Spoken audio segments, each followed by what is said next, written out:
Բարև ձեզ, Մեդիահաբի հարգելի հետևորդներ, այսօր ես եւ իմ գործընկեր Արտուր Հայրապետյանը շարունակում ենք Առավոտը Մեդիահաբում podcast-ի մեր հերթական եթերը, ողջույն Արտուր։ Ողջույն Կարեն, բարի գալուստ։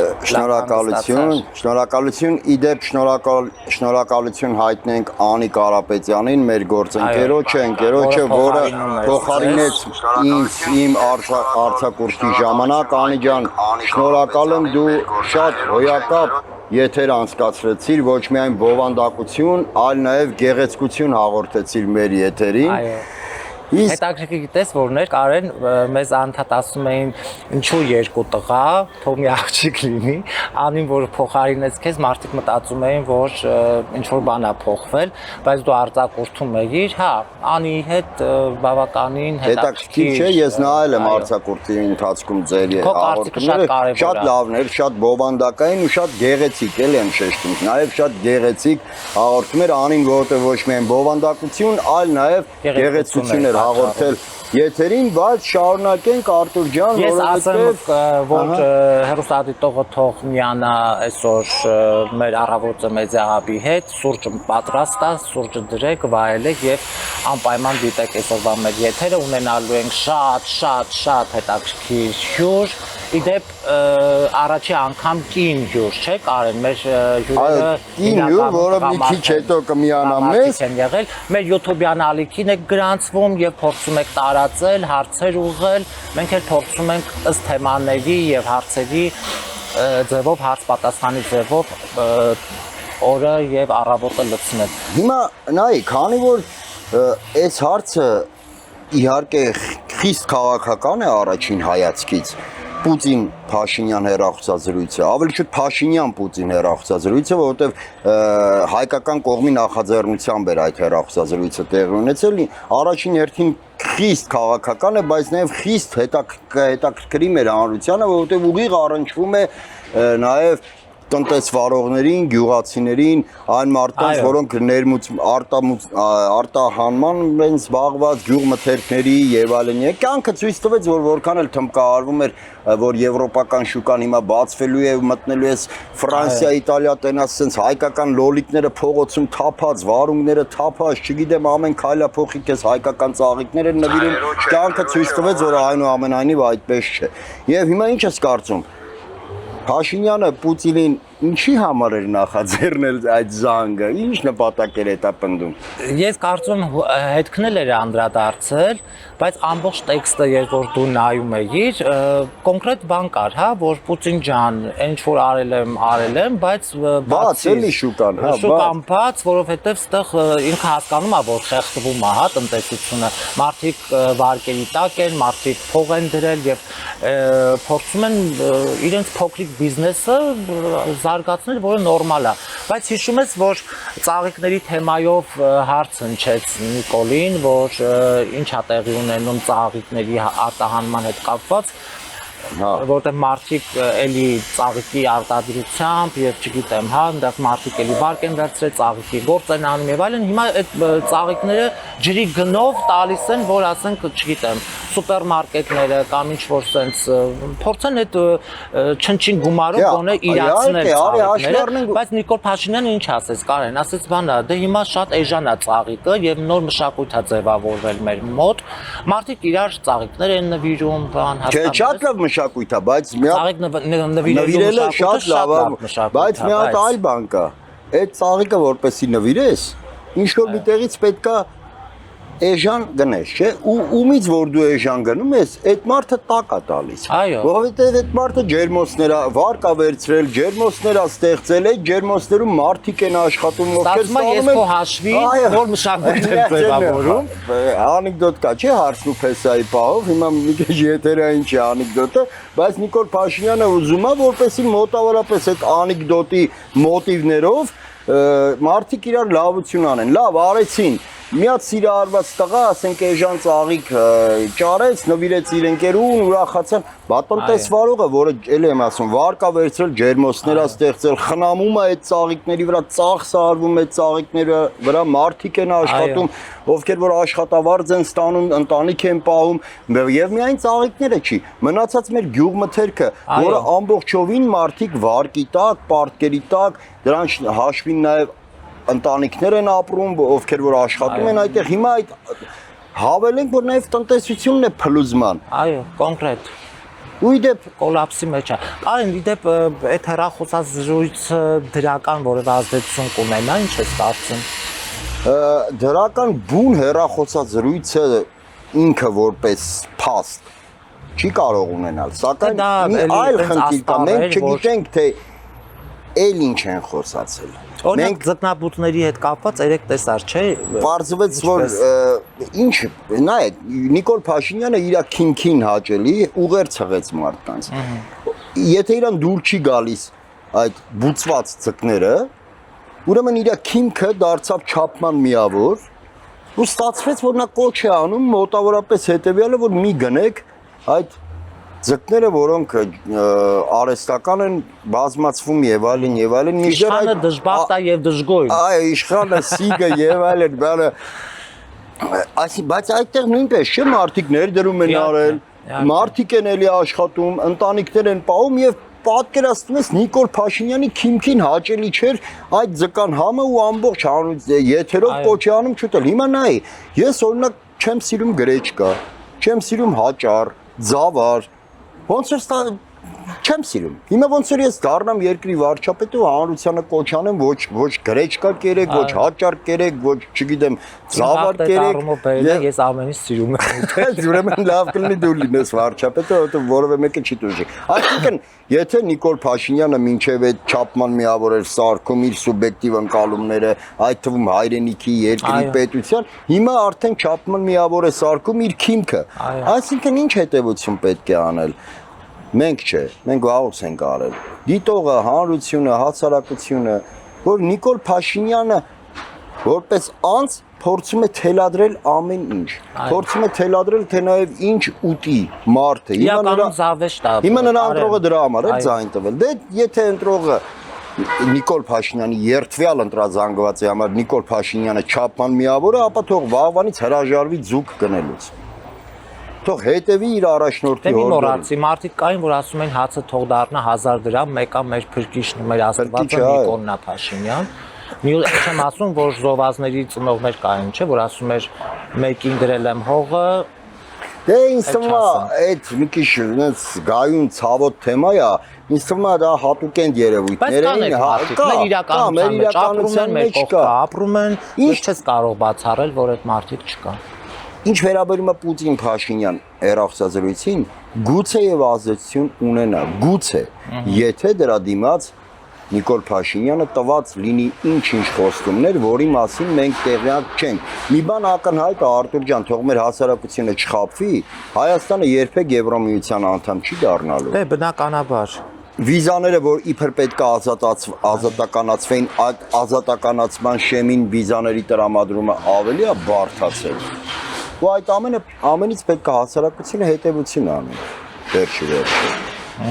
Անցնենք երկրորդ կետին, չէ՞։ Երևի ոնց որ արձակուրդից եկել շատ եմ խոսում։ Նորմալ է։ Քո հիմա ես նայում եմ նաև զուգահեռներ եթերը,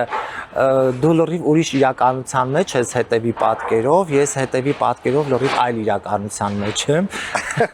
Իմ հետևում ի՞նչն է։ Բանը այն երգ կար, չէ՞, շինարար քաչ շինարար։ Տպավորություն որ մենք Skype-ով ենք, չէ՞։ Քննարկում ենք, ոյ հետևում շինարարությունը, այլ հետևում այնուամենայնիվ ի՞նչն է, ճանապարհ, որը տանում է հիվանդանոց, չէ՞, որովհետև նայերի հիվանդանոցի բակն է։ Կարծես ամեն ինչ ներառված է մեր ետնապատկերում։ Ներառված չի մենակ ցավոք ազգային ժողովը, որի անդրանիկ նիստը սպասվում է այսօր ամսի 31-ն է, չէ՞, ընդամենը երկու օրից Կիրակի օրով։ Կիրակի օրը այո, Անդրանիկ նիստն է տեղի ունենալու, որի ընթացքում Կարեն անդադ նայ, դե խոսվեց, որ վեհապարը ներկա չի գտնվելու, հա, ազգային ժողովի 9-րդ գումարման առաջին նիստին։ Չեն հրավիրել վեհապարին, որովհետև Նիկոլ Փաշինյանը չի ճանաչում Գարեգին աննախադեպ, որովհետև երբեք նման բան տեղի չի ունեցել, հա, մեր իրականության մեջ։ Ինչ ես կարծում, այնուամենայնիվ Նիկոլը կգնա այն քայլին, որ տիրադավերից մեկին կասի արի դու կաթողիկոսի փոխարեն այդ օրհնության կարգը կատարի։ Նիկոլը ավելի վատ քայլի է գնում, շատ ավելի վատ, այն որ վեհապարին չեն հրավիրել, այդ մասին տեղեկությունը հաստատվեց վաղուց։ Այո։ Նիկոլ Փաշինյանն էլ ասաց, որ ինքը չի ճանաչում Գարեգին անունով կաթողիկոս, այսինքն սա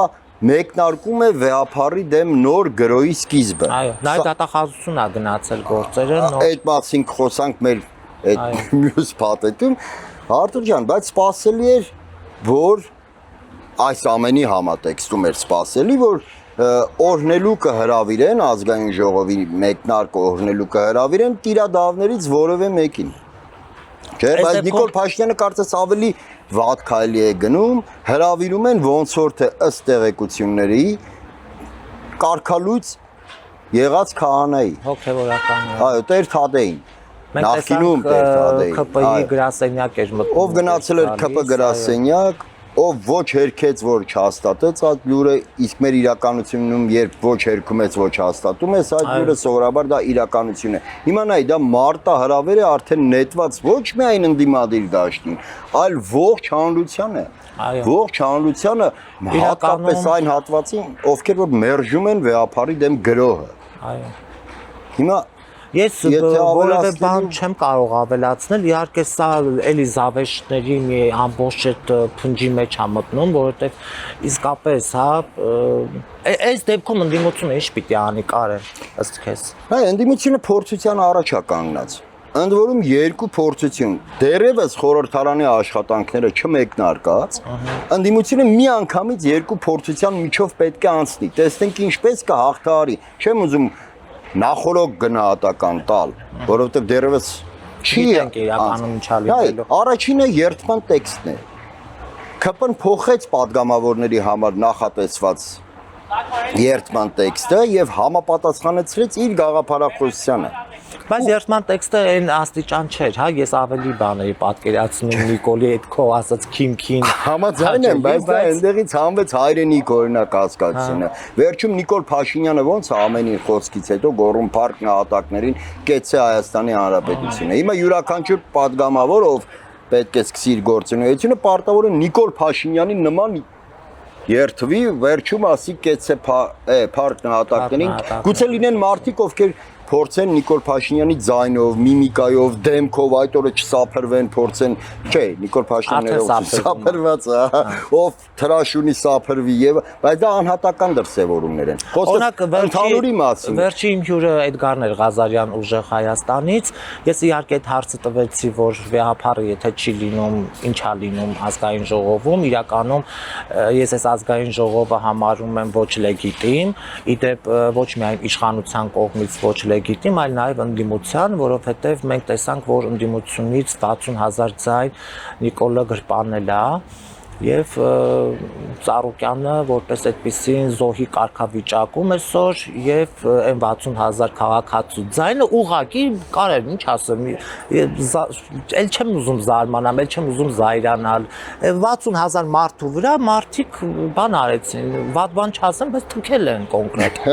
Բայց հասկանում ես։ Հասկանում եմ, արդեն։ Հիմա թե Էդգարին կհաջողվի այնտեղ բոյկոտել, պարտադրել, որ տիրադավը գնա եւ պարտադիր ներկա գտնվի վեհապարը, ես չգիտեմ դա ոնց է հաջողելու ընդդիմությանը։ Էլ եմ ասում, միգուցե Էդգար Ղազարյանը ինքը բոյկոտի։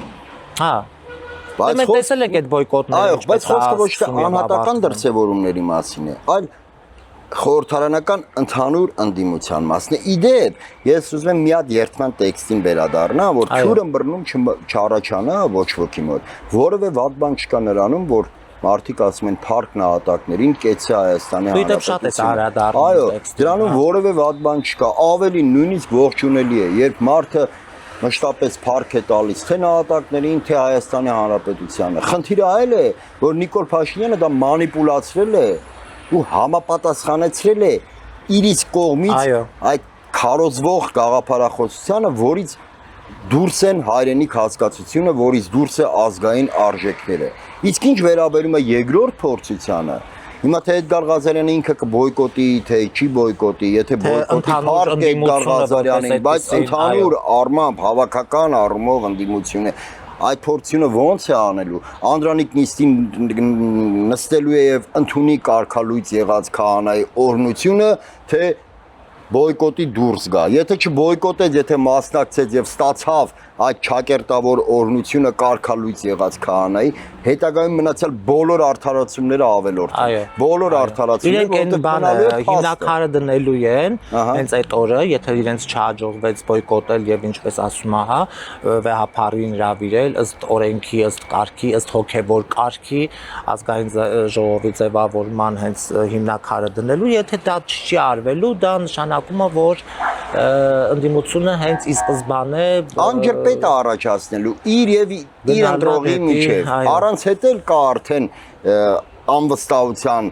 բավականին մեծ, ասենց ասած, պոտենցիալ, այո, որովհետեւ մենք պետք է չէ ունիսի 8-ին արտանայինք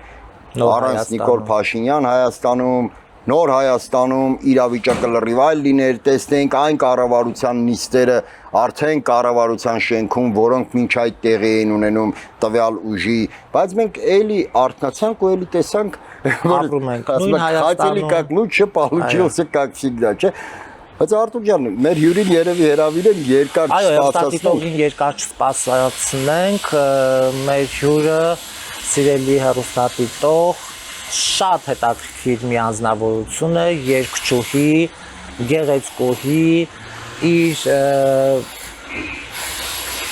արտիստի, հա, կերպարի մեջ յուրահատուկ մի անձնավորություն, հրավիրում ենք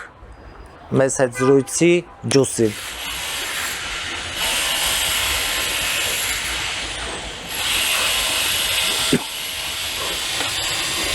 Բարև Ջուս։ Ողջույն ջուս, ողջույն։ Այսպես կենսուրախ եւ շատ պոզիտիվ տրամադրությամբ այսօր հյուրընկալել ենք քեզ։ Ոնց որ ինչպես է տրամադրությունը։ Այս անպամած երկնքում արևը միանգամից դուրս գար, չէ՞, ամպերի հետ։ Այդպես է ոնց որ ստացվեց, գիտես։ Ուզում եմ չէ, դուրս եկավ արդեն։ Այդպես է ստացվում, ոնց որ ոնց հա ստացել, որ կարողացել ես առավոտ վաղ արթնանալ։ Ես իրականում քնել եմ 2.5 ժամ, բայց թարմ եմ, չէ՞, մի տեսակ 2.5 ժամ բավարար։ Մի ամբողջ կյանք հանգստից տենց վերադարձած լինես։ Պատեսա, ամեն ինչը ներքուստից է, այսինքն ներքուստ ոնց է քեզ զգում, նույն ձև արտահայտվում է դեմքին եւ քո մարմնին, այդպես է։ Իդեպ ջուս քո գալու հետ կապված մի հատ գիշերն է հետաքրքիր բան տեղի ունեցել։ Ես գիշեր մի քիչ շուտ էի քնել։ Ինքը առավոտը զարթնեցի, տեսա Արտուրը զանգել է, դե քնած եմ եղել, չեմ պատասխանել, հետո գրում է կար բանը մի հատ զանգի ու ավելացնում է շտապ։ Հիմա եթե ես քնած եմ, հիմա ուզում ես գրի շտապ, ուզում ես գրի գեր շտապ, հրատապ։ Քնած եմ, ասենք, ես այդ բանը տեսա, պարզվեց, որ անհանգստություններ, որ դու կարող ես չհասցնես գաս։ Բայց փառքաստու հասցրել ես գալու։ Որտեղ շոու բիզնեսում հիմնականում մարդիկ գիշերային այդ կլուբներում երգում են եւ այլն, գալիս են լուսադեմին տուն եւ բնականաբար առավոտ վաղ չի կարող մարդուն անհանգստացնել եւ հravirել հաղորդման հյուր։ Կարեն, կարող ես անդրադառնալ մեր հաջորդ թեմային եւ ըստ թեմայի շրջանակներում փորձել մեր հաջորդ թեման առհասարակ մի հատ քրեական գործերի, հետապնդումների, բռնաճնշումների,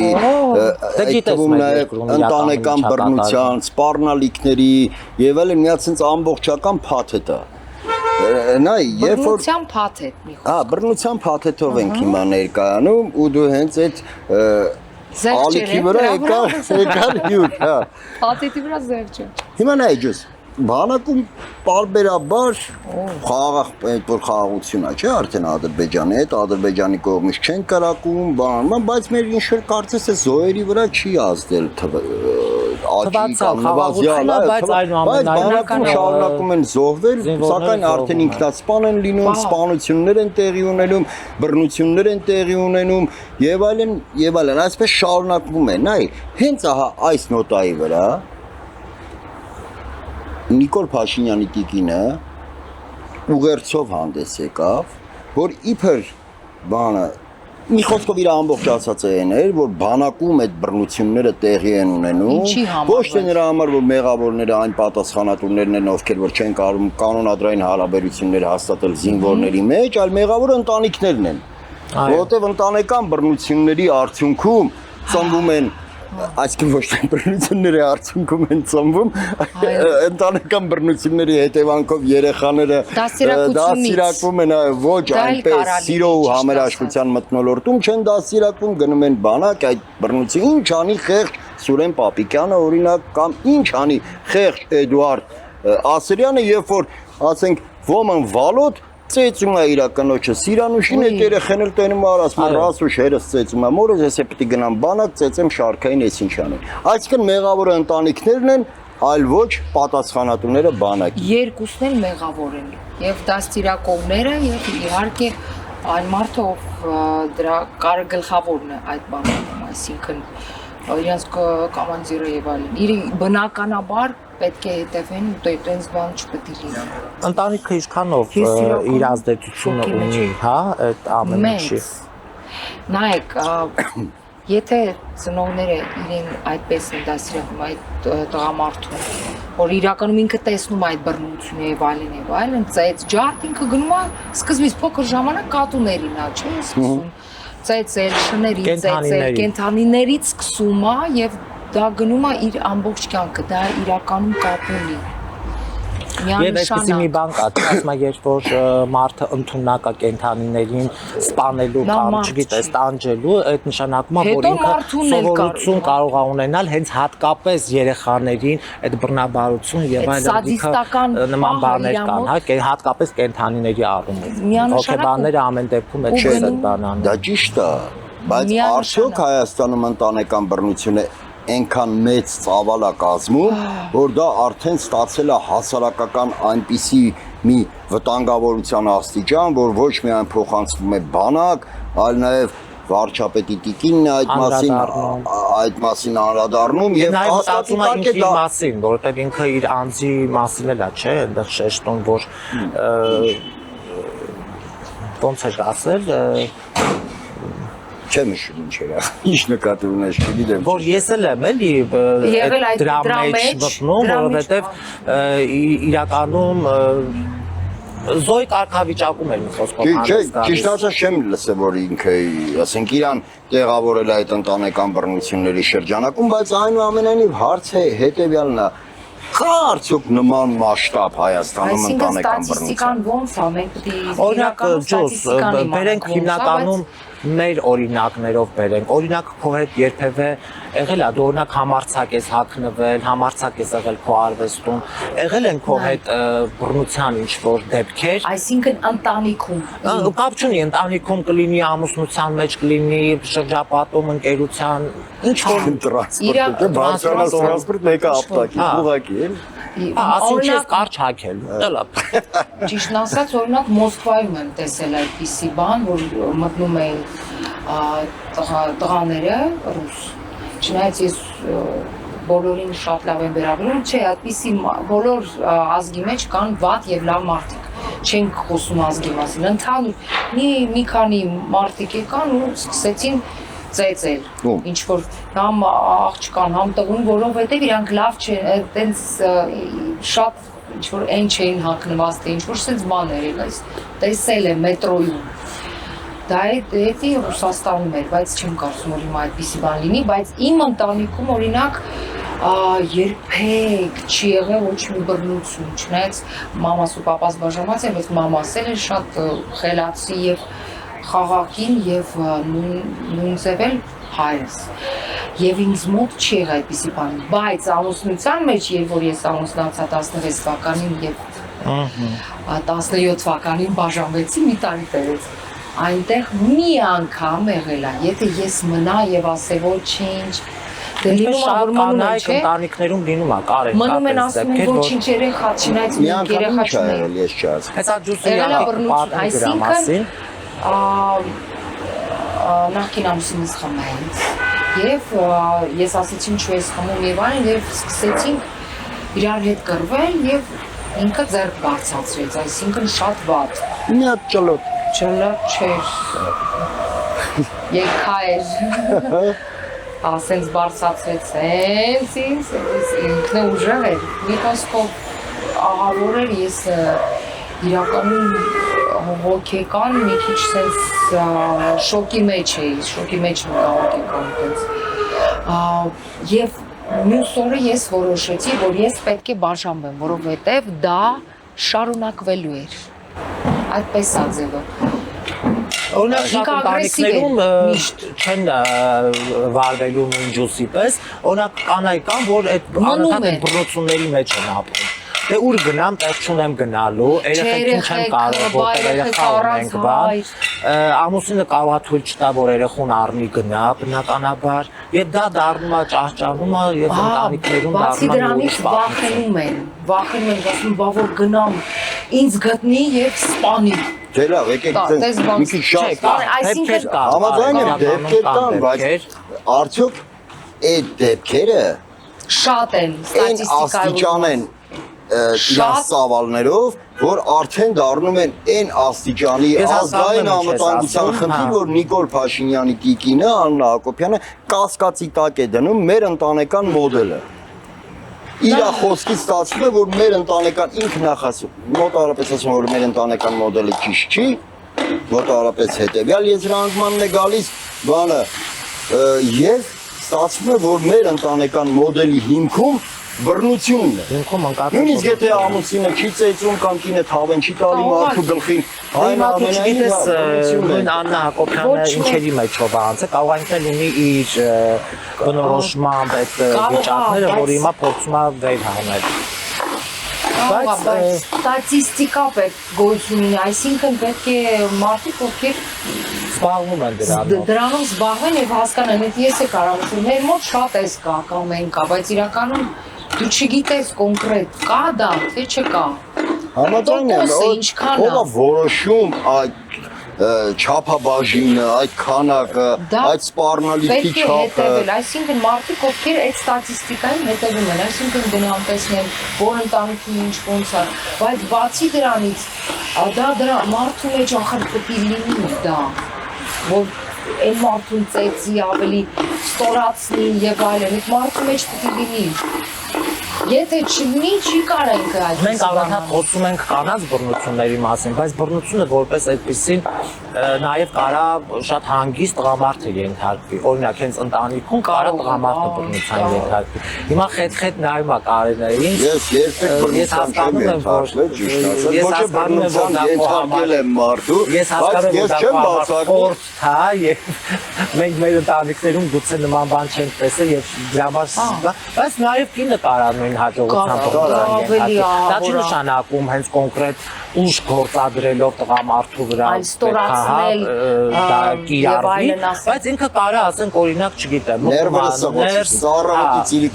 ինչի փող չես բերել տուն, օրինակ ինչ չգիտեմ, դե արիստեղ մի հատ տես ինչ վիճակ, ու չգիտեմ, անընդհատ այդ մարդուն ճնշումների տակ ապահովում օրինակ։ Եվ կան մեր իրականության մեջ նման դեպքեր, ես չգիտեմ հիմա այդ ընտանիքներում թավեն գլխին։ Չէ, երևի Դե դրանից անպայման վեճ առաջանում։ Նայ, դա ասած ստացվում է, որ դրանից անպայման, նայ, արդյոք մի հատ հետաքրքիր sense այս կողմից մտարեն կողմից դուրս եկար, ստացվեց, որ այնուամենայնիվ ընտանեկան մեր հայկական ընտանեկան մոդելի հիմքը, ոնց որ Աննա Հակոբյանն է պատկերացնում, բռնությունն է, ու նայ, ստացվում է, որ ամուսինը գալիս է, դու կին ասում է ինչի փող չես բերել, ինչ ես մի երկու բաժակ խմել եւ այլն, միա սկզբից կինը բռնությանը ենթարկում տղամարդուն, հետո հասցնում է այնքան, որ տղամարդը վերջը ջղայլանում է երկու հատ տալիս է, ու արդյունքում բռնությանը ենթարկում կինը, այսինքն մեկի բռնությունը ծնում է մյուսի բռնությունը։ Բնականաբար, բայց թե Օրինակ բոլոր կանայք չի, որ ասենք նույն ջուսի օրինակով հա կփորձեն շարժվել, որովհետև մարդը տեսել է, որ ամուսինը ձեռքաբացացում, հաջորդ քայլը եղել է բաժանությունը։ Միանշանակ պետք չի մնալ նույն հարատև այդպես փորձում են ապրել, հատկապես երբ որ պիտի երեխա ունենան, հետո երեխա կա, երեխային չի կարող թողնել։ Վայ, բա որ գացեցի, բա որ ոչինչ կանցնի, չկա տենց բան։ Եթե մի անգամ արեց, հա կանի։ Ու երեխեքը դա տեսնելով իհարկե կարող են եւ բանակում եւ հետո բացի բանակից հետո հետագայում իրանց ապագա կնոջը կամ օրինակ ամուսնուն, չգիտեմ, Չէ, իհարկե զինծառայողներ կան, օրինակ ապագա ամուսնուն, չէ, բանակից գա ու ասի հələ արիստ է այդ տղա։ Բան մոտավորապես կարա, բայց ժողովուրդ, ավելի մենք մի քիչ շեղվում ենք ոնցով։ Չէ, հասկանում, ստատիստիկան պետք է իմանանք, չեն կարող ասել։ Այն որ չի կարա չլինի։ Տոկոսը ինչքան է։ Միջանից նույնիսկ ամենազարգացած ժողովրդավարական, ամենաքաղաքակիրթ համարվող երկրներում նույնպես կան երևույթներ, այդ թվում նաև ընտանեկան բռնության։ Ես չեմ հավատում, որ Եվրոպայում չլինի ոմն Միշել, ով իր կնոջը ասեն բռնության չենթարկի, կամ այս վերջերս տեսանք ինչպես Ֆրանսիայի նախագահի կինը օդանավում ապտակեց Մակրոնին, չէ, հիմա դա էլ է, չէ, ընտանեկան բռնության դեպք, չէ, կինը ապտակեց Մակրոնին, հա, ներելի է, բայց իրանից բավականին մեծ կինը հիմա բացատրական մի հատ էլ որպես մանկավարժ մի հատ էլ ծնողական ապտակ տվեց, ենթադրենք։ Դե գլխավորը ինքն է, աչքս իրանց ընտանիքում է դա, ասենց, ոնց կարելի չէ։ Ես ուղղակի ուզում եմ հասկանամ, արդյոք իրականում այն աստիճանա, ճիշտ ես ասում, չկա ստատիստիկա, իհարկե կան բողոքներ, կան ահազանգեր եւ այլն, բայց ես չեմ հավատում, որ Հայաստանում այն մասշտաբի հասել այդ ընտանեկան բռնությունները, որ արդեն փոխանցվում է բանակ, խեղճ Սուրեն Պապիկյանը ինչ անի, երբ որ մարդիկ գալիս են տանից sense գազազած ֆազերը գցած հասնում են զինվորների վրա։ Ինչ անի խեղճ Սուրեն Պապիկյանը, չէ՞։ Հատկապես երբ պատասխանատվության զգացումն ու ինստիտուտը որպես այդպես հատկապես երբ որ մեր պաշտպանության գերատեսչության ամենապատասխանատու անձի զինվորական կենսագրությունը նույնպես անբացիլ չէ, ինչը պատմություններ կային դանակահարության հետ կապված, չէ, sense թեմաներ կային, բայց մի բանում ես համաձայնում եմ Աննա Հակոբյանի հետ։ Վերջում նաև որ վիդեոյով հանդես եկավ sense իր ասես առաքելության, որ պետք է վերացնի ընտանիքներում բռնությունը, վերջում եկավ այն եզրահանգման, որ ամեն դեպքում մեր հասարակությունը սիրում է բռնակալների։ Սա Աննա Հակոբյանի եզրահանգումն է, համաձայն եմ իր հետ, եթե մեր հասարակությունը չհամակրեր բռնակալներին, այսօր Նիկոլ Փաշինյանին չէր հաջողվի վերարտադրվել իր պաշտոնում։ Երրորդ սորոք։ Թերևս այդ առումով երևի ճիշտ է Աննա Հակոբյանը, որ իրոք այն աստիճանի է բռնությունների այդ ծավալները հասել այն աստիճանի, որ Նիկոլ Փաշինյանին հաջողվում է վերարտադրվել։ Թերևս եթե գանք Աննա Հակոբյանի տրամաբանությամբ ընտանիքներն են մեղավոր, որտեղից դուրս են գալիս այնպիսի ընտրողներ, ովքեր վաղը միսօր դառնալով արդեն ստանալով ընտրական իրավունք իրենց զայնը տալիս են Նիկոլ Փաշինյանին։ Եվ հետո չմոռանանք Կարեն, Աննա Հակոբյանը մինչ օրս ինչ որ արել է, հիշի գիրքը, հիշի Արցախում այն տեղանքները, որտեղ որ նկարվում էր ֆոտոսեսիաներ էր անում, չէ՞։ Այսինքն ինքը հենց այնպես որևէ բան, որևէ ձևով չի փորձում հարայնացնել, հա։ Օրինակ հենց Աննա Հակոբյանը հիշենք իր բառամթերքը, հիշենք вообще ոչ Փաշինյանի բառամթերքը վերացնել եւ այլն, այսինքն նախ նման բան ասողը նախ պիտի մի հատ հետ նայի իրան, հա, ինչպես է իր վարքականոնը եւ նաեւ այդ վարքականոնը ազդում հասարակության վրա, որովհետեւ պետությունը սա մի խաղալիք չի, հա, պետությունը եւ պետության ղեկավարը, որը բոլորի պատասխանատվության ներքո ես դու աշխատում եւ այնպես չի որ Կարենին սիրում ես, Ջուսին չես սիրում, ինձ սիրում ես եւ այդ քո ընտրող մարդիկ են, հա, մենակ քո պետության մենակ մնաց որ չեն սիրում, ինձ ու չեն սիրում են, Ջուսին չեն սիրում։ Հակառակ ասեք, Ջուսին սիրում են, ես չեն սիրում։ Այդպես է։ Էլի ստատիստիկան չգիտեմ։ Էլի բռնության ենթարկեց։ Հիմա փորձենք անդրադառնալ նաեւ այլ հարցերին, օրինակ Ջուս մեր իրականության մեջ բացի այս բռնությունները, որտեղ բռնության զուգահեռ նաև կան անարդարություններ, ապօրինություններ, մարդիկ ազատ խոսքի պատճառով հայտնվում են բանտերում, նույնը արվեստ մշակույթ, հա, բայց ներողություն, Արտուրյան, մի կարևոր նախադասություն, մինչև Ջուրսը այդ թեմային կարադառնա, նաև հավելենք, որ Աննա Հակոբյանը Նաև ասաց, որ իր ասեն սպառնալիքներ են հնչել, Ապրես, այն հենց ամենից էի հետո, ուզում երբ որ նա որ չի բանը արել իբր ճիշտ որոշել է, ձևակերպել։ որ ընտանեկան մոդելը պետքա փոխի, սպառնալիքներ են Ապրես, հնչել։ հենց դրան էի Իդեպ ուզում։ սպառնալիքներ բոլորիս հասցեին են հնչում, եթե խոսքը սոցիալական տիրույթն է, բոլորիս էլ սպառնում են, բոլորիս քիչ էլ հանրային վիրավորում մարդ է են, ստանում, բոլորիս էլ, հա։ այո, մի թեթև, Միանշանակ, նույնիսկ կոմենտներում։ երկին, մեկի դուրը չի գալի երկի, ինչ ասես տակը գրում է։ Այո, Նույնն էլ մեզ վիրավորում են, սպառնում են, ամեն ինչ ասում են, բայց մի անգամից ինչը արդեն հետախուզվող կա։ Աննա Հակոբյանին սպառնալիքի գործով արդեն տեխնոլոգիաները օգտագործելու միջոցով խուլիգանական արարքներ կատարելու համար կալանավորման որոշում է ընդունվել եւ արդեն կա հետախուզվող այդ գործում։ Այն որ մեզ սպառնում են, մենք ջանդամ ենք։ Իրականում սա նաև ազատ խոսքի արգելափակման հետ է կապված բռնության անվան տակ, որը իրանք փորձելու են հետագայում ինչ-որ օրենքներ մշակելով բերել դաշտ։ Հիմա Դա հենց այնպես չի ասա Արտուր ջան, այդ անարդարությունները Անարդարությունների մասին կուզենայի, որ նաև անդրադառնային, օրինակ ձեր շրջապատում կամ ձեր շոու բիզնեսում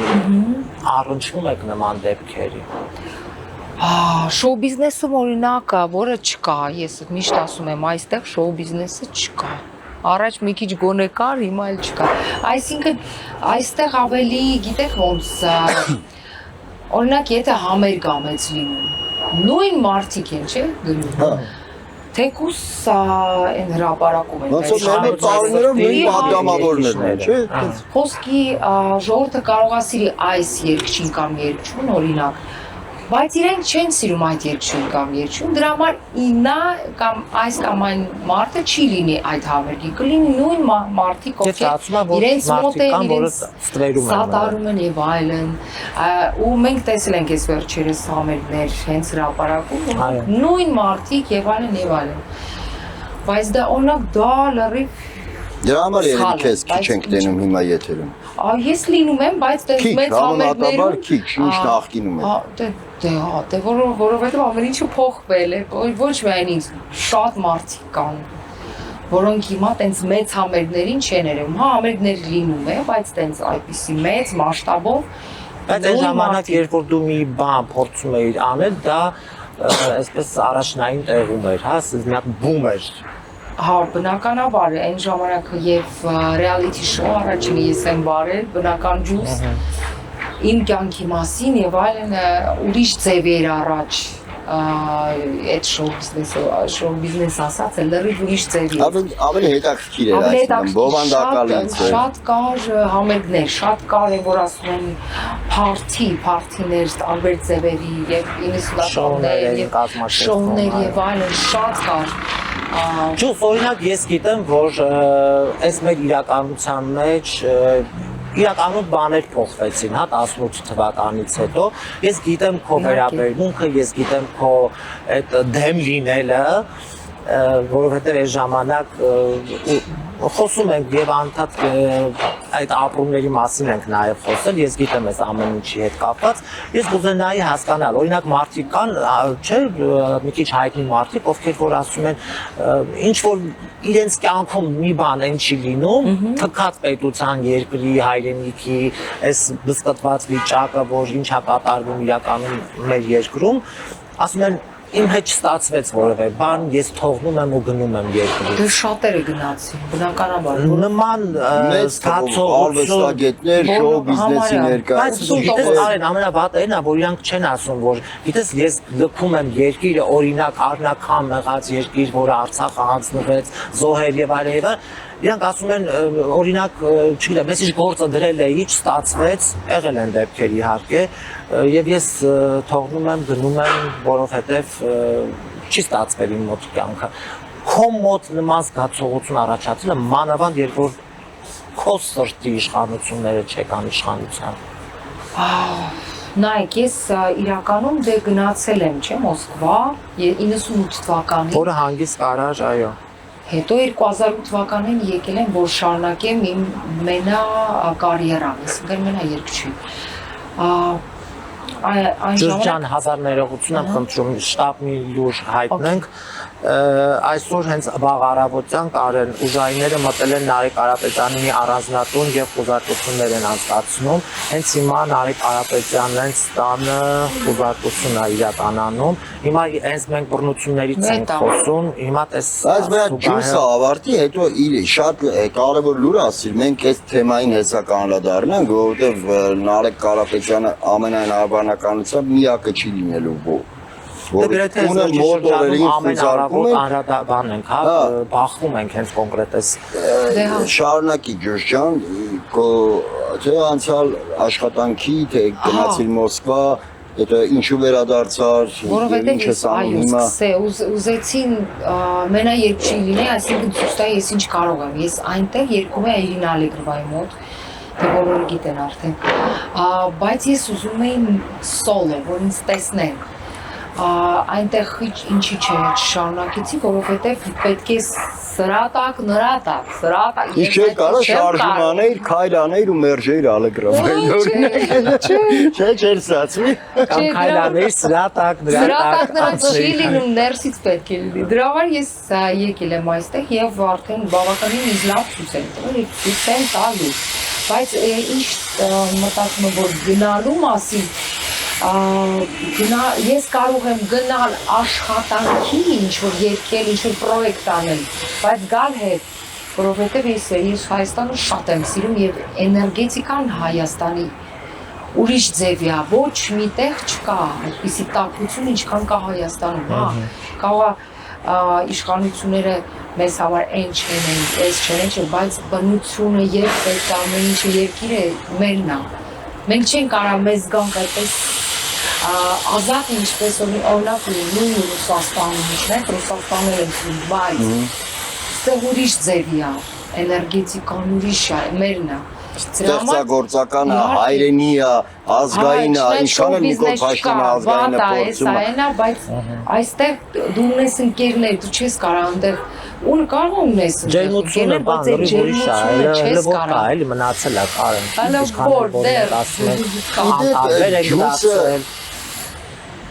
Աննա Հակոբյանը ջուսը իր հետ։ Ինձ մի հատ հետաքրքիր միտք տվեց։ Նայ։ Դու եք կարելի անցող։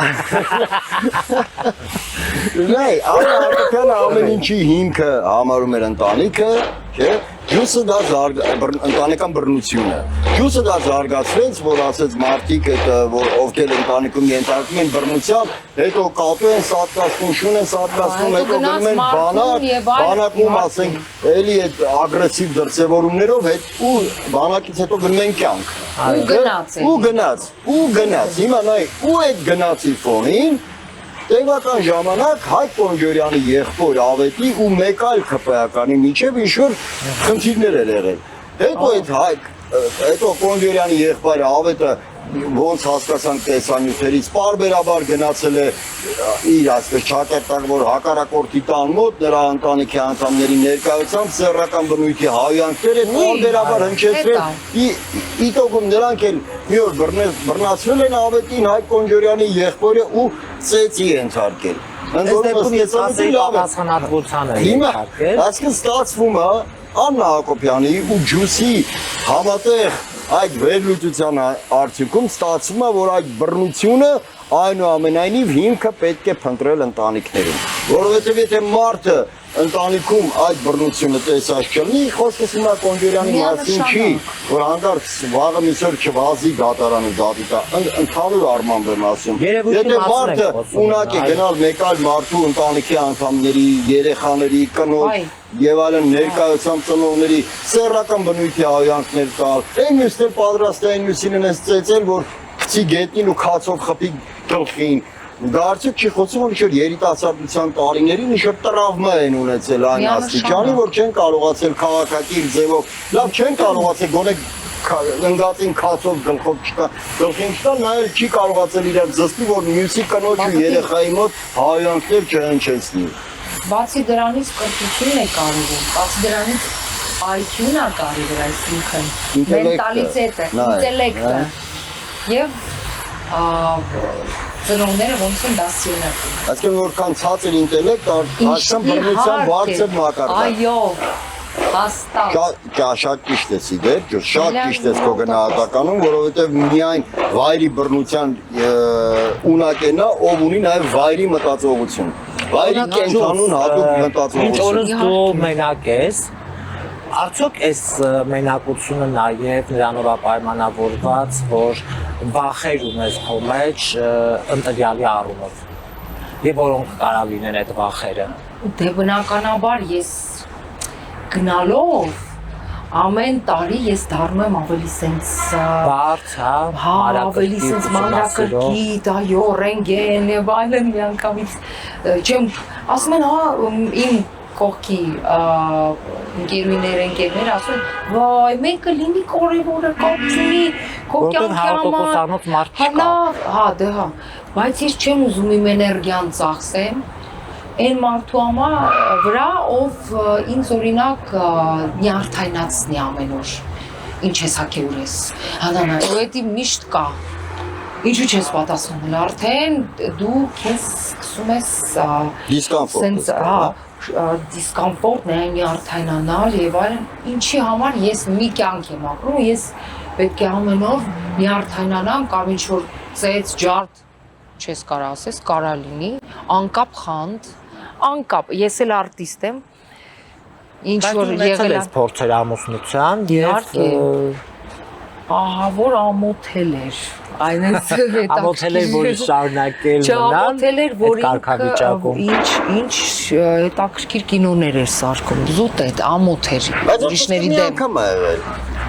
Մի անգամ եղել է ծեծ, բայց ընդհանուր հայ հոյանքներ բոլորի ներկայությամբ համերգների ժամանակ Այսինքն ինքը վատ մանկություն ունի։ Չէ, կարող է շատ էր սիրում ուղղակի։ Մի հատ մեր տատերը ժամանակի խոսում են, եթե ծեծում է, ուրեմն սիրում է, չէ։ Չէ, սուտ, այն չկա այդպիսի բան, ուրեմն կայանում է։ Թե ուրեմն շատ է սիրում։ Ուրեմն շատ է կայանում այդքանը։ Ինչքան շատ է սիրում, այդքան շատ է կայանում, չէ։ Всё, պետք է կայանա, այո, Կատուն մի հատ ապտակ է, մի հատ Սյան ոնց եմ քեզ սիրում ու մի հատ ոնց եմ քեզ դախկալա չէ, չի լինի։ Չէ, ես դեմ եմ այդպիսի բաներին, բնականաբար։ դրսևորումներ ունեն։ Դե եթե դեռ շարունակեիր եւ ընտանիքդ որպես այդ Իհարկե, եթե ամեն ինչ տղամարդը պետք է տա թևեր կնոջը ու ամեն օր երջանկացնի ու ավելի երջանիկ դարձի, քան ինքը մենակ էր։ Ես հիմա երջանիկ եմ, բայց եթե էլ ավելի երջանիկ, թևեր տվող լինի։ Այո։ Թևեր տվող եւ էլ ավելի երջանկացնող եւ քո երջանկությունը էլ ավելի կփոխանցվեր նրան, թևերատվը եւ կստեղծվեր մի կատարյալ երկու երջանիկների միություն, չէ։ Դու մեր մեջի ամենաերջանիկն ես, որովհետեւ ընտանիք ունես, երկու հրաշալի բալիկներ ունես։ Ես իդեպ ասեմ, ես օրինակը բերեմ, ես նայ Ես յուրաքանչյուր մարդ իր պատկերացումներն ունի երջանկության եւ ընտանիքի մասին, դա իհարկե սուբյեկտիվ է, բայց ես օրինակ ինձ համարում եմ երջանիկ մարդ, այն առումով, որ ի տարբերություն շատերի, ովքեր որ փախնում են տնից, չեն ուզում տուն գնան եւ տուն են մտնում միայն քնելու համար, որովհետեւ այլ չեն կարա փողոցում քնել, օրինակ ես ուրախությամբ եմ գնում տուն, շտապում եմ գնալ տուն, որպեսզի ես իմ ընտանիքի հետ լինեմ, ունեմ հրաշալի կին, հրաշալի երեխաներ, ունեմ շատ լավ ընտանիք երբևէ ծեժջար չի եղել, ընտանիքում երբևէ հայյանքներ չի եղել Նաև մամայից, պապայից Այո, նաև ծնողներից, իհարկե Ես չեմ ժխտում նաև ծնողների մեծ դերը այդ ամեն ինչում Ես այդ առումով Արտուրը ճիշտ է ասում, ես ինձ համարում եմ երջանիկ մարդ Հատկապես ես Կարենի հետ ամեն օր եմ առնչվում եւ հենց այդ գործից հետո տուն գնալու պապահը մեկ-մեկ հումոր եմ անում, ասում Կարեն, արի գնանք միտեղ կամ հա, դա կարա լինի ընկերական բան, բայց ես տեսնում եմ այս մարդու ձգտումը, հա, որ կարոտեց երեխուն, գնամ տուն, բան։ Ինան հենց մի ներկայացրու, որ զանգում ասում ես, արի գնանք միտեղ մի երկու բաժակ խմենք, ես ասում չգիտես ինչ առումով չէ։ Տուն պետք է գնամ։ Չէ, երկու մի ծայր է եղածրու։ Բայց տունը նենց կոմֆորտ է, որ շատ լավ ասացի, երբ որ մարդը ուզում է գնա Մարդը ուզում է գնա տուն, ոչ թե փախնում է տնից, այլ ուզում է գնա։ Ես իդեպ եթե ինձ Կիրակի օրը զանգեն հրավիրեն ինչ-որ միտեղ, ես կգնամ։ Բայց ես չեմ սիրում, երբ ինձ Կիրակի ինչ-որ միտեղ են հրավիրում, որտեղ ես ուզում եմ Կիրակի լինեմ տանը, ընտանիքի հետ։ Բայց հիմա ու իդեպ, երբ ես դառնամ օրերից մի օր Հայաստանի Հանրապետության վարչապետ, այդ ամենը լավ է, ամեն դեպքում այդ ընտանեկան երջանկությունը, հանգիստը, մթնոլորտը նաև հուսադրող է այն առումով, որ ես երբեք լրագրողների այդ ճեպազրույցի ժամանակ օրինակ չեմ հրահանգի անմիջապես քրեական գործ հարուցել այսինչ մարդու նկատմամբ։ Դա էլ է բռնություն։ Այո, որովհետև երբ որ դու անհանգիստ ես, ինձ թվում է, երբ որ մարդը չունի ընտանեկան երջանկություն, երբ որ մարդը անհանգիստ է, երբ որ մարդը ունենում է երիտասարդության տարիներին տրավմաներ, այդ ամենը փոխանցվում է հետագայում կամ էլ վախեր, այդ ամենը փոխանցվում է եւ այդ մարդը հասնելով բարձր պաշտոնի արդեն փորձում է այդ ամենը պարպել հանրության եւ իր ընդդիմախոսների գլխին, որ մարդը ինչ-որ բան չունի։ Հետո հիմա նայ Սենց սահուն անցանք այդ թեմային, օրինակ Նարեկ Կարապետյանի տունը այս պահին խոզարկում են 3 ջուս նա ինչ տեղի ունեցավ 3 ուրեմն մի բան կա էլի չէ թե կամ ընդդիմախոսն է Նիկոլ Փաշինյանի ընդդիմախոսն է եւ ամենամեծ տոկոս հավաքած ընդդիմադիր քաղաքական միավորի ով անցել է խորհրդարան առաջին համարը որը գրավով էր նաև կարեն գրավը վճարել է եւ բայց նաև 3 լրագրողների այդ ճեպազրույցի ժամանակ Նիկոլ Փաշինյանը Լիպարիտ Դրմյանին միասնության TV կուսակցության ներկայացուցիչ համարեց տրոյական ձի որը գտնվում էր կառավարությունում եւ որին հանել են եւ նա գնացել միացել է Եռագլուխ հրեշի պոչին եւ մի անգամից հրահանգեց քրեական գործ ուսումնասիրել այսպես ասած Դրմյանի գործունեությունը եւ 10 րոպե չանցած դատախազությունը մի անգամից գործ հարուցեց եւ սկսեց գնալ այսպես ասած Դրմյանի հետևից հիմա ինչ ես կարծում եթե մարդը լիներ ինքնաբավ եթե մարդը լիներ երջանիկ իր անձնական կյանքում եթե մարդը երբևէ տրավմաների ենթարկված չլիներ արդյոք նա լրագրողների ճեպազրույցի ժամանակ կհիշեր վայ Լիպարիտ Դրմյանը մի հատ քրեական գործ հարուցեք կամ մի հատ գնացեք Նարեկ Կարապետյանի տունը խոզարկեք արդյոք մարդ դա էլ չի արդյոք բռնության դրսևորում օգտագործելով արդեն պետական լծակները այո մի քիչ ինչ որ մեկը դեմա գնում վсё քրեական գործը դրա համար վարչապետ ընտրեք ինձ վсё ընտրում ենք իդեպ նաև ջոս հիշեցնենք որ շուտով լինելու է դատավարությունը ամենայն հայոց կաթողիկոսի գործով։ Հիմա ես ասեմ ամսի քանիսի։ Գիտես Կարեն, ես քեզ մի հատ բան ասեմ, քանի որ մենք անընդհատ լուրերի այս քաղաքական վիճակների մեջ ենք։ Մեկ էլ ասեն կարող է գիշերը ջուսը ինձ անհանգստացած ինչ որ մի բան է կարդացել, ուղարկում է, ասում է ճիշտ է ջանես, որ նման բան է տեղի ունենում, բայց իր անհանգստությունը հասկանում ես, անտարբեր չի մարդը իրականում, ասում է ճիշտ է, որ էս բան, ոնց կարելի է, ես անդադ ջուսին ասում, դե մենք ապրում ենք մի իրականության մեջ, որտեղ մեր իշխանությունները այս մարդիկ են եւ այլևս զարմանալու տեղ չեն թողել եւ այլն բայց կա այդ այո անհանգստությունները եւ լավավորություն Ստալինյան վիճակա, բայց մի քիչ ավելի դատականով, ոչ թե միանգամից կրակել, այլ դատ տենակ ինչա լինում։ Չարչարանքների բանն է, հա, հասնել այն կետին, որ վերջում պիտի քեզ դատապարտեն լավ համեմատություն արեց։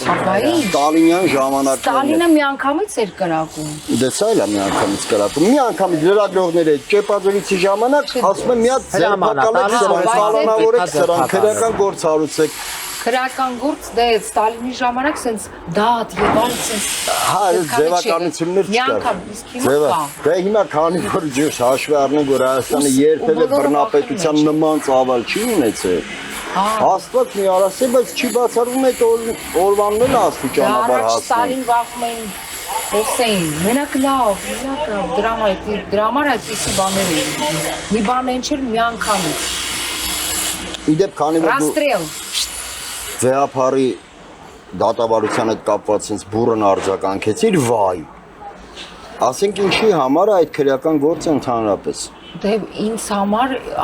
ճիշտն ասած ամոթ է, որ քրիստոնեական առաջին ազգ, քրիստոնյա առաջին ազգ, ինչ որ այդպիսի դատական գործեր կաթոլիկոսների եւ այլնի ամոթ է, դրա համար ադրբեջանցիները ասեն այո, спасибо, ես տենում եմ կոմենտները, որ спасибо, наш Նիկոլ, наш ադրբեջանցիներն են գրում։ Հիշիր ընտրություններից հետո ինչպիսի ոգևորություն էր հենց Спасибо, Ադրբեջանում։ наш золотой родной, ես տենում եմ, որ չեմ կարող։ Նաև Կարեն լուրերին Այդ մի հատ վեապարի հետ կապված ավարտենք, հա։ Նայ, դու գիտես Արման Վոլոդյայի Սարոյանին։ Չէ։ Ուրեմն Արման Վոլոդյայի Սարոյանը Մասացետնի թեմի նախկին առաջնորդն էր։ Հա։ Ում կարգալույծ արեցին։ Հրճակեց ամենայն հայոց կաթոլիկոսի կողմից հրճակվեց կարգալույծ եւ բնականաբար դադարեց լինել թեմի առաջնորդ, առասարակ հոգեբորական։ Նա արդեն Արման Սարոյանն է։ Եվ Արման Սարոյանը դիմել էր դատարան, սա նույնպես աննախադեպ երևույթ էր, որ հոգեբորականը դիմում է դատարան, որպեսզի դատարանը որոշում կայացնի, որպեսզի վերականգնել արդեն բանը կարգալույծ է հոգեբորականը։ Եվ դատարանը կարգադրել էր, որպեսզի Արման Սարոյանին վերականգնեն Մասացետնի թեմի առաջնորդի, այսպես ասած, պաշտոնում, հա։ Եվ այդ գործով օգոստոսի 7-ին տեղի է ունենալու ամենայն հայոց կաթողիկոսի վերաբերյալ քրեական գործով դատական նիստը։ Այսինքն մենք աստիճանաբար մոտենում ենք նրան, որ արդեն Նիկոլ Փաշինյանն է որոշելու ովքեր են լինելու թեմի առաջնորդները։ Դեռ կինո է, ուրիշ բան չեմ կարող ասել, սերիալ։ Եվ նաև դատարանը մերժել է Ռոբերտ Քոչարյանի հայցն ընդդեմ Նիկոլ Փաշինյանի պատիվն ու արժանապատվությունը արատավորող տեղեկատվությունը հերքելու եւ փոխհատուցում վճարելու պահանջների վերաբերյալ։ Բայց նաև հակառակը որ տեսնում եք, որտեղից է գալիս այդ քո ասած նաև պատվերը։ Հա Այն ինչ որ ծառընտույա դարել արդարադատությունը գրպանային արդարադատություն Նիկոլի գրպանում, ինչ ասես, այս իրականության մեջ ենք իրականում։ Ջուս նաև գիտես, քանի որ մեր եթերը համարյա թե, հա, Կարեն, մոտենում է ավարտին, մենք իհարկե կփորձենք ամփոփել ընդհանուր ինչից զրուցեցինք եւ ինչ ասպասվում հետագա եւ մոտ օրերս, հատկապես երբ որ հիմա արձակուրդային սեզոնն է եւ քաղաքական գործիչները ընդդիմադիրախառը գնացել են հանգստի եւ կարծես մի կողմից տեղի ունենում շատ աղմկահարույց եւ վտանգավոր բաներ եւ մյուս կողմից մեռելային լռություն իրականում, որը Էլիզավեթի է տանում։ Մի լավ բանով փորձենք նաեւ, հա, քեզ հրաժեշտ տալ, որովհետեւ իրականում առավոտը մեդիահաբի հետ շատ հետաքրքիր էր քեզ հետ, որովհետեւ դու կարծում եմ նման հարցազրույց, նման տաղավար բաց երկնքի տակ չէի շինարարության ներքո, այո, հատկապես հարցերը, հիվանդանոցի ֆոնին, այն հարցերի մասին էինք խոսում եւ շոշափում փորձում վերհանել, որը էլի աննախադեպ էր քո համար։ Իհարկե։ Ինչպիսի զգացողություններ, տպավորություններ։ Եվ վերջում է որ ասում է մի հատ տուշ։ Վայ։ Մի հատ տուշ։ Աշխատացնում եք, ես չէ։ Առավոտ շուտ։ Հա, երբ որ իրականում երբ որ մթնոլորտը ջերմ է, իսկ ջերմ է մթնոլորտը։ Հիվանդանոց աջ կողմը լինի, մեկը մենք մեր էներգիա ոնց որ լավացնում ենք մեր օրը։ Ուսանք, որ վերջում ասում են կյանքը բումերանգ է, դի բոլորը պետք է հիշեն։ Ինչ դու այս կյանքում անում ես, երրապատիկ լավ թե վատ գալիս է հետ։ Հաստատ վերջում մեկը լույսը, որը մթության մեջ մութը չի կարա հաղթի։ Լույսը մի քիչ վառում է, սաղ սենյակը ցրվում է խավար։ Այո։ Եվ վերջում հաստատ բումերանգը բոլորիս կհասնի ճիշտ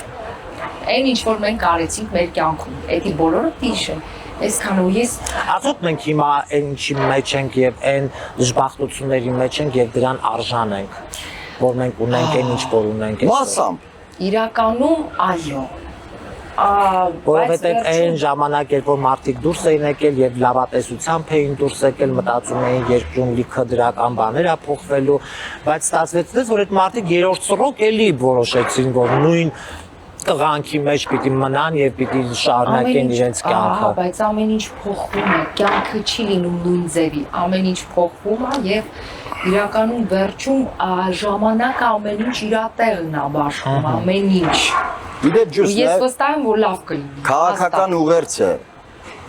եւս մեկ անգամ կրկնենք, որովհետեւ մենք այս հաղորդման ժամանակ նաեւ ձևավորեցինք քաղաքական պլատֆորմ, արեցինք քաղաքական հետևություններ եւ արեցինք քաղաքական կանխատեսում։ Այսինքն նա ով ժամանակին ենթարկվել է որևէ բռնության, որևէ տիպի բռնության, դա կլինի ընտանիքում, փողոցում, բակում, թե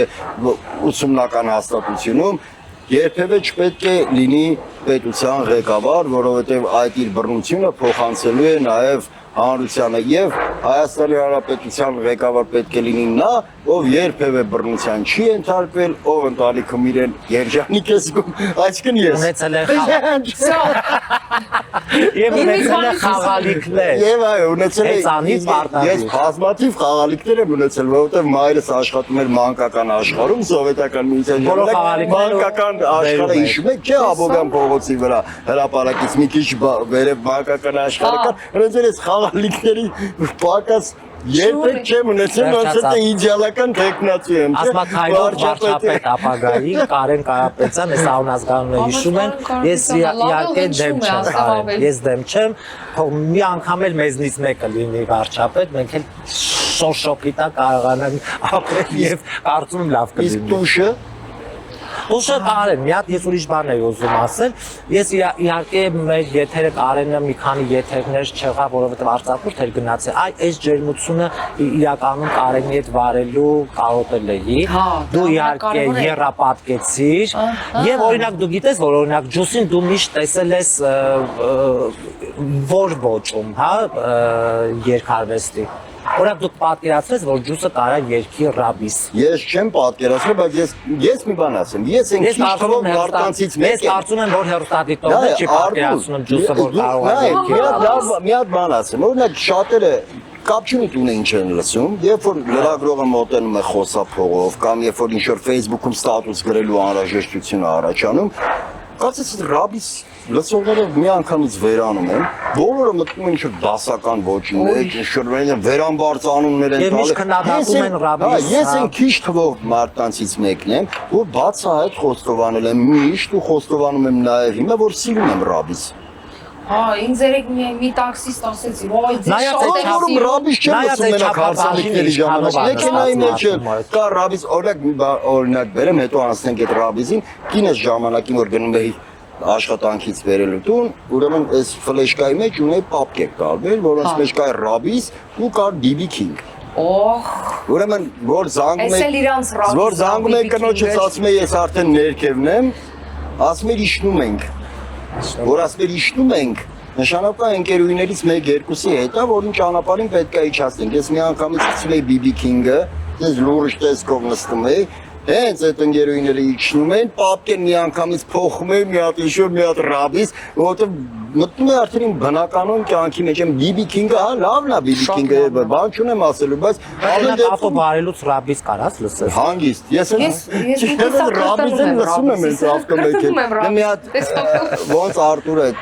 ասեց այդ ռաբիսը։ Օրինակ ես վստահ եմ, որ շատերը նաև չեն էլ պատկերացնի, որ ջուսը կարա ռաբիս երկի, բայց ինքը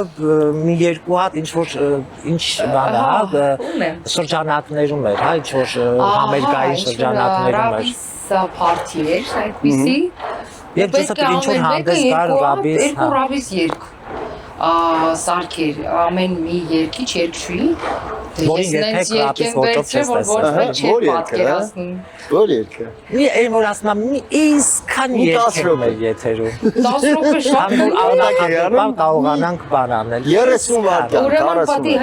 մի հատ սապ տվեք, սապտեն, հանայ, մի չես նեշ, այս են, որ ռիթմ տա։ Բավոր ես էլ արավ դարնամ, լեսվեմ փորդ կեզի վերցեմ, տամես պատից եմ պատը, ինչ կանես, ինչ կանես, ինչ կանես, ինչ կանես, բավոր ես էլ մատաստանեմ, Որից մեջից քեզին խոանեմ, հարևանի շանդեմ թալեմ, ինչ կանես, ինչ կանես, ինչ կանես, ինչ կանես, տանանանայ, նանայ, նանայ,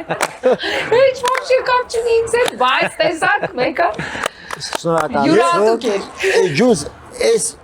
ամփոփումից հետո նույնիսկ մի բառ ավելացնելը, շարունակելը հանցագործություն կլինի։ Երևի ամփոփենք, շնորհակալ ենք ջուզ քեզնից մեզ հյուրընկալվելու համար, դու մեր հաղորդմանը յուրահատկություն տվեցիր։ Իրականում աղու պողպեղը ասենց ձեռը եկար Եվ եւ սիրահուպեղ Համեմեցիր մեր հաղորդումը։ Մեջաբի հարգելի հետևորդներ, շնորհակալ ենք մեզ հետևելու համար։ Սիրելիներ, կհանդիպենք երկուշաբթի, մենք ունենք Կիրակի օրը շատ այսպես երկրում իրադարձություն, 9-րդ գումարման ազգային ժողովն է լինելու եւ տեսնենք նաեւ ինչ տեղի կունենա եւ երկուշաբթի ես եւ իմ գործընկեր Կարեն Կարապետյանը, մայստրոն, որին այսպես շատ կարոտել էի, կփորձենք երկուշաբթի տեսնել ինչ թեմաներ են, նաև արծարծել թեմաները, դուք էլ ակտիվ լինեք, որպեսզի հարց պատասխանի միջոցով կարողանանք մենք մեր եթերը համալրել։ Շնորհակալ ենք ուշադրության համար, շնորհակալ ենք ջուզ։ Շնորհակալություն ջուզ։ Շնորհակալ եմ։ Շնորհակալ ենք, Արտուր։ Կհանդիպենք երկուշաբթի։